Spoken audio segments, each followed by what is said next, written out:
today's video, I'm going to talk about our fourth part of our Navy SEAL training plan. Right? We talked about arousal control, getting the prefrontal cortex. That has to be the first one, right? We want to have arousal control. We do that with an observational self, some physical relaxation.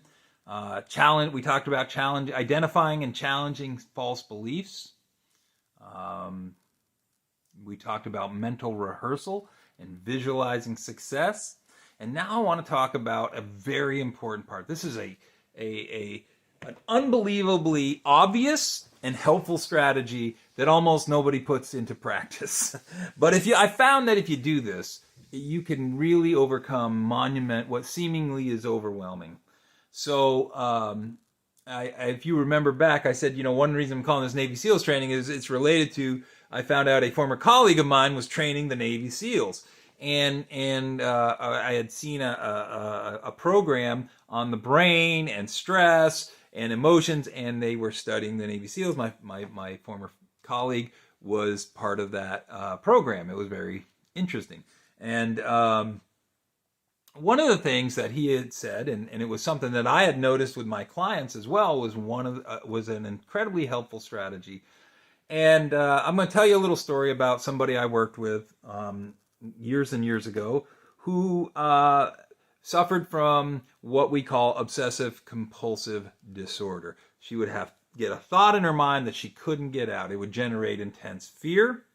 And then she felt compelled to engage in a certain type of behavior. And this particular person would get a thought in her mind that maybe she had hit somebody with her car and not noticed it and driven away. And you can think about the terror that would come on you if you thought, oh, you know what, I might have hit somebody.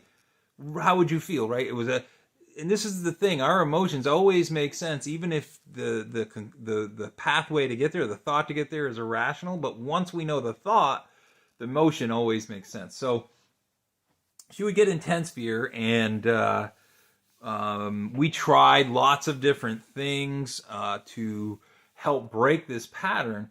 And I looked up I was very early. I wasn't even out of graduate school yet. I was very early on in my career. We found a few things that kind of helped. We tried to address some past trauma, and we tried to kind of think differently. But again, if you've watched my previous video on challenging false beliefs, she got to the critical moment.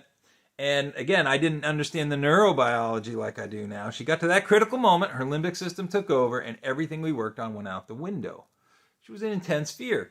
Get away, right? The limbic system leads us to compulsive behaviors. We feel like we have to do it.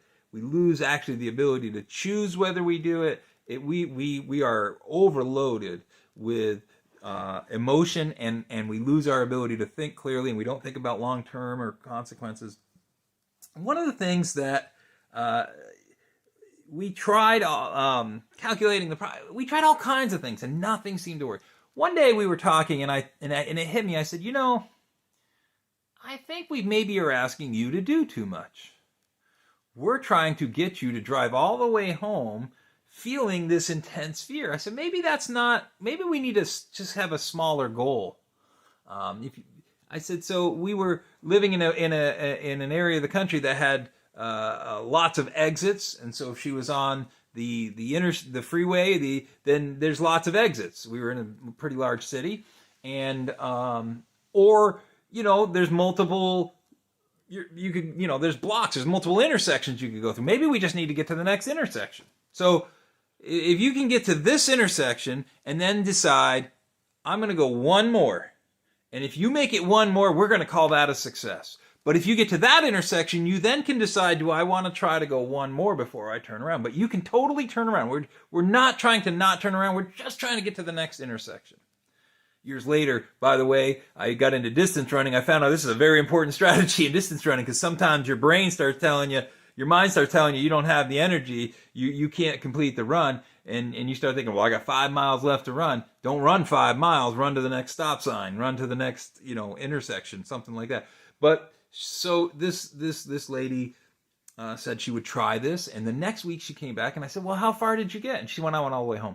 First time, I went all the way home. I said, how did that happen? She said, I got 4 or 5, I don't remember the number. I got like 4 or 5 exits down the freeway, and I was like, that's too much of a pain now. I'm not turning around for that. I didn't realize it at the time, but she got enough time that her prefrontal cortex kicked in and began to oppose her limbic system from taking over. Break things into doable steps. The Navy SEALs in this program, I think it was the History Channel on the Brain, if I remember correctly, one of them said he would wake up during their BUDS training, and it's overwhelming. If you've ever seen any of the videos that are out there, it's overwhelming what they do. It's not physical. It's really not the physical challenge that makes them drop out. It's the mental challenge, because anybody is going to be overwhelmed by what they're asked to do. But anybody actually could survive it. But most of us, our brains would say, no, I can't. So he said, he would get up in the morning and he would say, I'm quitting today. And then he would say, but I'm going to make it to breakfast. I'll get through everything we do. And then when I get to breakfast, after breakfast, I'm going to quit. And then he would get through breakfast and say, well, maybe I can make it to lunch. This is such an obvious one. So maybe you're tempted to view pornography. You don't need to make it the rest of the day. Just make it what's it? How long can you put it off? Something you're going to be successful with. 5 minutes, a minute, 10 minutes, an hour. Put it off for that time. And better yet, as I said before, choose something you're going to do instead, right? Come up with like some things to delay and distract yourself. And eventually you'll get this back online. And so maybe it's a time period, maybe anything you're trying to change, do it for that period of time, and then decide, I could go watch that or not. Because when you say you can't do it, you're going to be so focused on that. So it's still an option. It's on the menu, right? But maybe I can go another 10 minutes. If you made it 20 minutes more than you would have the day before, you have been successful. I'm going to stop there. So that's putting things into small, achievable, bite-sized steps. Try it out. Put it together with some of the other things we've been talking about, and I think you're going to be successful.